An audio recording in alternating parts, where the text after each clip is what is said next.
সিঁদুরটা পরি। এই তো সিঁদুর আছে। এই যে সিঁদুর সিঁদুর সিঁদুর, এই যে খুলে গেছে রিজুদা সিঁদুর। হ্যাঁ করি দে।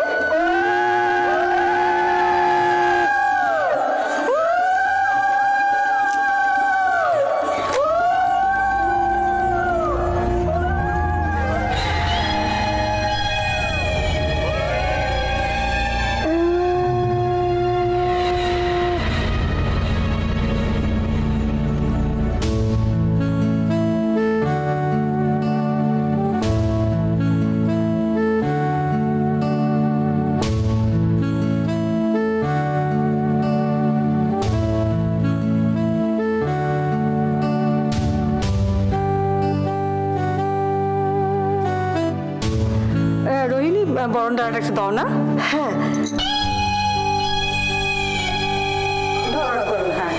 ব্যাস আমার কাজ শেষ, তাহলে আমি এবার আসছি।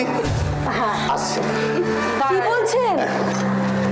আপনার কাজ শেষ? কি মিষ্টি মুখ না করে কিন্তু যেতে পারবেন না। অবশ্যই আসুন, একটু অপেক্ষা করো, একটু অপেক্ষা করো, একটু বরণ করে নিই। হ্যাঁ হ্যাঁ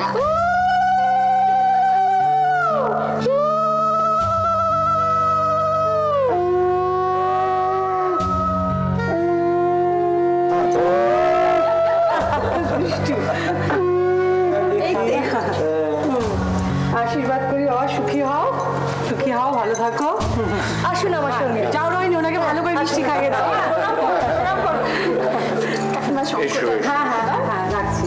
প্রণাম পর্বটা কিন্তু এখানেই শেষ নয়। বিক্রমের বাড়ি যাও, সাথীকে নিয়ে যাও, সদাশিব বিক্রম দুজনকে প্রণাম করে এসো। রবি, হ্যাঁ ওদের নিয়ে যাও। আচ্ছা ওরা চলে যাচ্ছে মিষ্টি মুখ না করে? চলো চলো ঘুরে আসুন। হ্যাঁ ফিরে এসে মিষ্টি মুখ করবো। কি এগুলো রেখে দেবো? হ্যাঁ আপাতত থাকে। দাও কি মা। চলো চলো সবাই। অনেক হয়েছে, মেমোরি কার্ড ফুল হয়ে যাবে। আসি বাবা। হ্যাঁ সাবধানে যাস বাবা। হ্যাঁ মা ঘুরে আসছি। হ্যাঁ যা, সাবধানে। চলো রবিদা। যাও। ভাঙা গড়ার আশা যাওয়া, ভাঙা গড়ার আশা যাওয়া, এই তো জীবন সাদা কালো। আমরা কিন্তু মিষ্টি না খেয়ে নড়ছি না, চলুন। আরে যেখানে মিষ্টি আয়োজনটা রেখেছেন। সে কি আমরা এখনো দাঁড়িয়ে আছি? যাই এক্ষুনি এসে। এই যে কাকিমা, হ্যাঁ কাজকর্ম করে আগে মিষ্টি মুখ। অবশ্যই, চলো, চলো, চলো। স্বপ্ন দেখে তবু গল্প শোনো বেঁচে থাকো, সুখী হও। বাবা জন্মশ্রী হও মা, জন্মশ্রী হও। দিব্যি দেখাচ্ছে দুজনকে, খুব সুন্দর লাগছে। এবার দেখি তো আমার মেয়েটাকে কেমন দেখাচ্ছে, দেখি।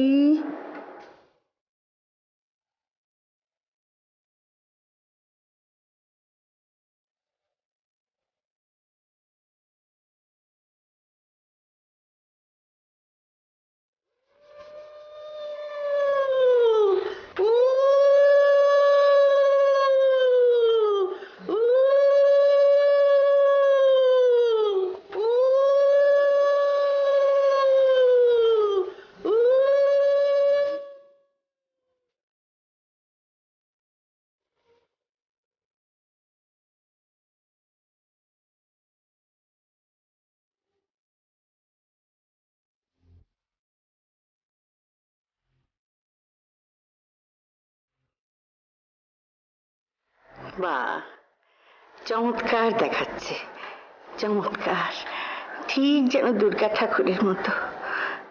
কিন্তু মা, এই বেশে আমার সামনে কেন এলি? আমার মতো অপয়া অলক্ষণের সামনে আজকে এই শুভ দিনে আসতে নেই।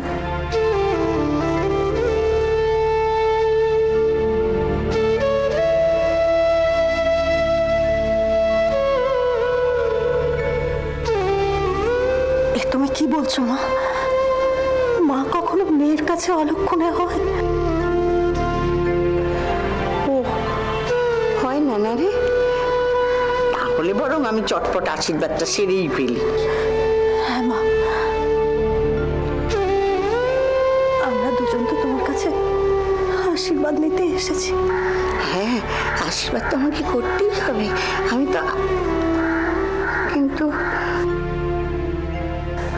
আমি যে আশীর্বাদ করব, আশীর্বাদ করার মতো ঘরে তো কিছু নেই মা। এটা আবার কিরকম কথা হলো মাসিমা? যে শুভেচ্ছা মনের মধ্যে নিয়ে আপনি আমাদের আশীর্বাদ করবেন সেটা আপনার মন থেকে উঁকি দিচ্ছে, তাতে ঘরে কি রইলো না রইলো কি এসে যায়? নিন, এবার তাড়াতাড়ি আমাদের আশীর্বাদ করুন, আমরা বেরো। হ্যাঁ, আশীর্বাদ তো করবোই বাবা, আশীর্বাদ তো আমাকে করতেই হবে। আমি প্রাণ ভরে 2 হাত তুলে তোমাদের আশীর্বাদ করব।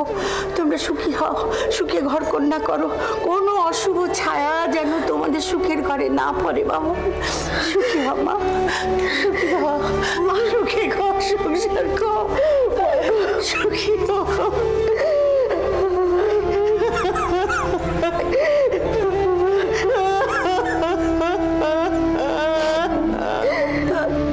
যাই বলো আর তাই বলো বাবা, আজকে কিন্তু সাথীকে ভারী সুন্দর দেখাচ্ছিল।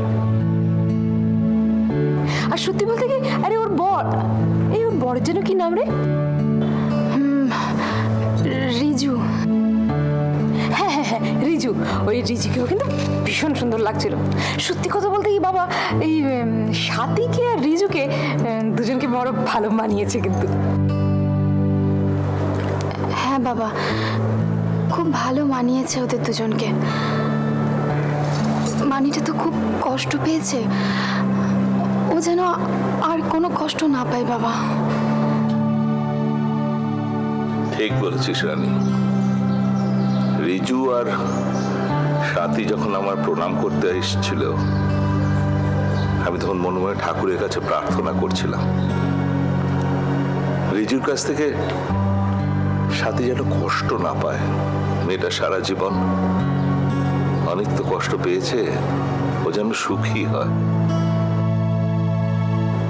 নিশ্চয়ই সুখী হবে বাবা, দেখো ওরা নিশ্চয়ই সুখী হবে। রানী দিদি, কি হয়েছে চাচি? রানী দিদি, সায়রাকে ওর আবু তালা বন্ধ করে রেখে দিয়েছে, কিছুতেই খুলছে না। সে কি? ও মা, সে আবার কি কথা? তালা বন্ধ করে রেখে দিয়েছে আবার কি? কিন্তু কেন? রানী দিদি, মুনিম চাচা বাড়িতে এসেছিল, তাকে না সায়রা খুব অপমান করেছে। অপমান?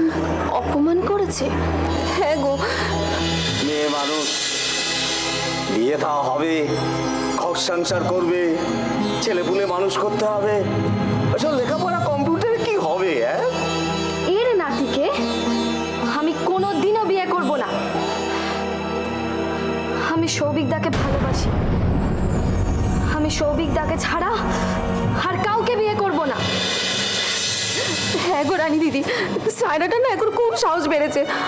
আগে ওর আব্বুকে তবু একটু ভয় পেত, কিন্তু এখন আর কিচ্ছু মানে না, জানো, যা মুখে আসে তাই ও বলে দেয়। তুমি তো জানো, বলো ওর আব্বুর কিরকম চন্ডালের মতো গুসা, ওকে তালা বন্ধ করে রেখে দিয়েছে, কিছুতেই খুলছে না। আমি অনেকবার বলেছি, কিছুতেই খুলছে না। রানী দিদি, রানী দিদি, তুমি একবারটি চলো না রানী দিদি, তুমি এলেও শুনবে, তুমি একবার চলো। এ তো অদ্ভুত আবদার। বাবা, বাবা তুমি আর না করো না, প্লিজ আমাকে যেতে দাও বাবা, প্লিজ আমাকে যেতে দাও। বেশ, যাও। একই তো সংসার নিয়ে হিমশিম খাচ্ছ, তার ওপর এই দায়িত্বটা কাঁধে না নিলে হতো না। তবে যখন ঠিক করেছো যাবে, যাও, তবে দয়া করে তাড়াতাড়ি ফিরো। ঠিক আছে বাবা, আমি তাড়াতাড়ি আসবো, তাড়াতাড়ি আসবো। এখন আমি আসছি, চলো চাচি। বাবা, তোমার এই রানীর নামটা কিন্তু সার্থক হয়েছে, যথার্থই রানী। সে আর বলতে, রাজ্যের সমস্ত ঝামেলা এক হাতে সামলে চলেছে মেয়েটা। বারণ করতে যাও, তোমাকে এমন ভাবে বুঝিয়ে দেবে যে বারণ করতে যাবে তার নিজেকে দোষী বলে মনে হবে। পারেও বটে মেয়েটা।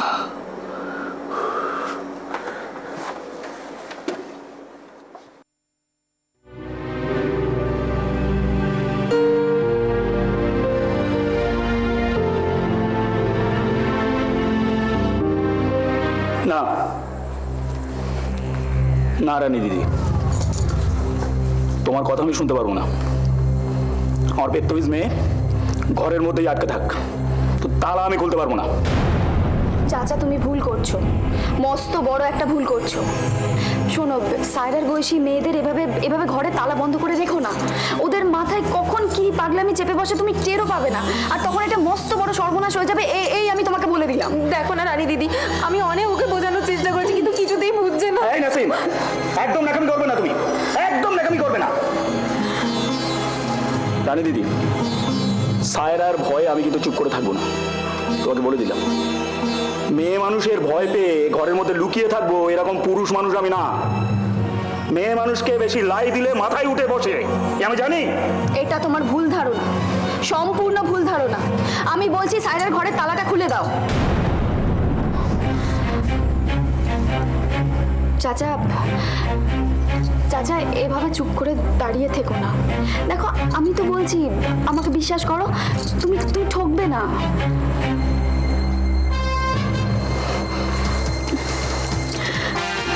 চাচা শোনো না, চাবিটা দাও। দাও না চাচা, প্লিজ চাবিটা দাও।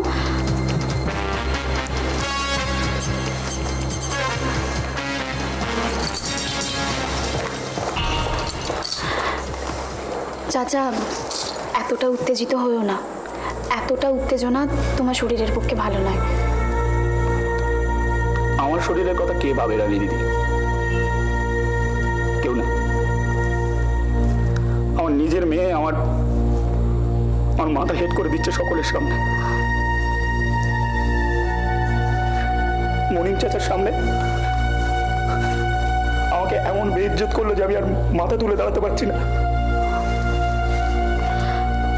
চাচা তোমার মনের অবস্থাটা আমি বুঝতে পারছি, কিন্তু বিশ্বাস করো, সায়রা তোমার কথা ভেবেছে বলে কিন্তু ওই মুনিম চাচার নাতিকে বিয়ে করতে রাজি হয়নি। তার মানে কি বলছো রানী দিদি? হ্যাঁ গো, আমি ঠিক বলছি। দেখো, আর 5টা সাধারণ মেয়ের মতো দম বন্ধ করা জীবন সায়রা চায় না। লেখাপড়া শিখে নিজের পায়ে দাঁড়িয়ে সায়রা তোমার পাশে দাঁড়াতে চাই। আচ্ছা চাচা, তোমার ইচ্ছে করে না সুন্দর একটা জীবনের স্বপ্ন দেখতে? বলো না চাচা, তোমার ইচ্ছে করে না?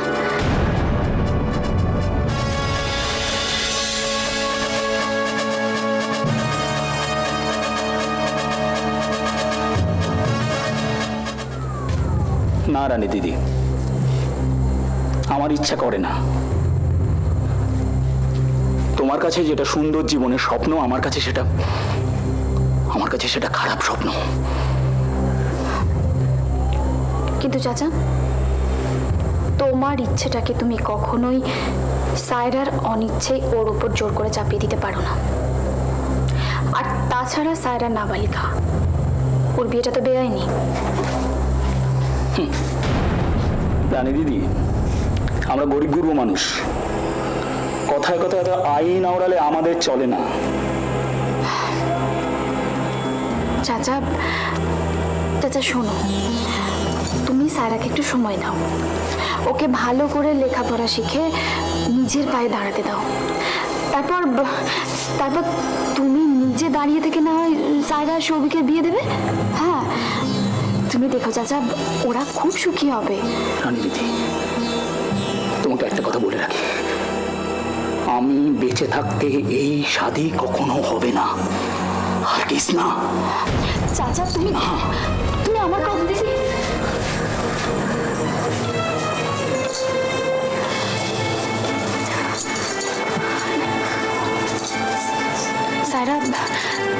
সায়রা কাঁদিস না। শোন, তুই মন দিয়ে লেখাপড়া কর, আর একদম চিন্তা করিস না, দেখবি সব ঠিক হয়ে যাবে, সব ঠিক হয়ে যাবে। আমি চলি।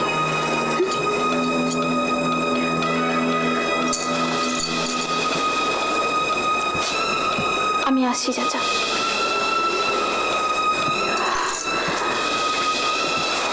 আসছি চাচি, সাবধানে যেও রানীতে।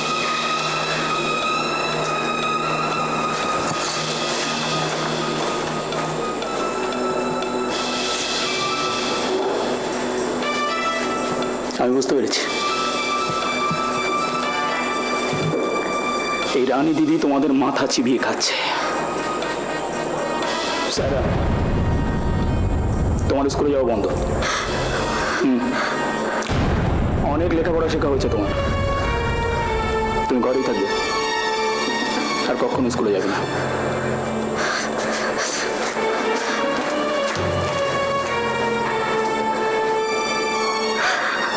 আমি দিদি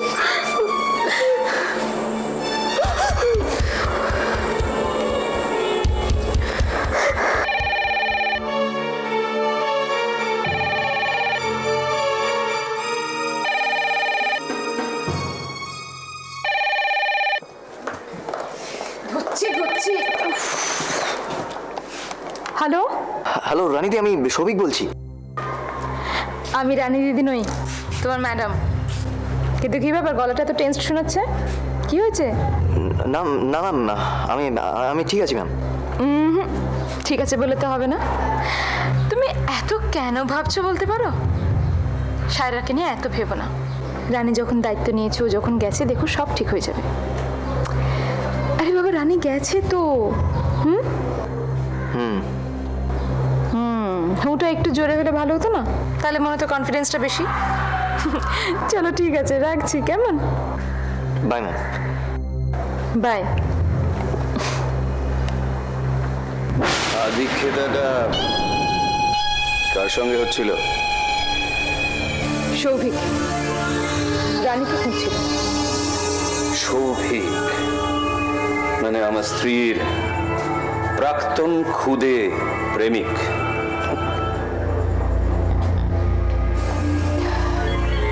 জানো, আজকাল একটা অন্যায় চাহিদা মনের মধ্যে খালি মাথা চাড়া দিয়ে উঠছে। কি ব্যাপার, হঠাৎ এত কাব্যি করছো? হয়েছেটা কি? কিচ্ছু হয়নি। আমাদের মতো মেয়ের আর হবে কি বলো? শুধু এইবারে সকলকে দেখে, মানে সকলে এত ভালোবাসছে যে আমার তোমার লোকটা ফনা তুলে দাঁড়াচ্ছে। কি তাই তো নমিতা? না বুঝে কথা বলো না, আমি সে কথা বলিনি। আমি বলতে চাইছি এবারে মানুষের আমাকে এত বিশ্বাস করছে, এত ভালোবাসছে, তারপর আমি এদের ঠকাবো কি করে?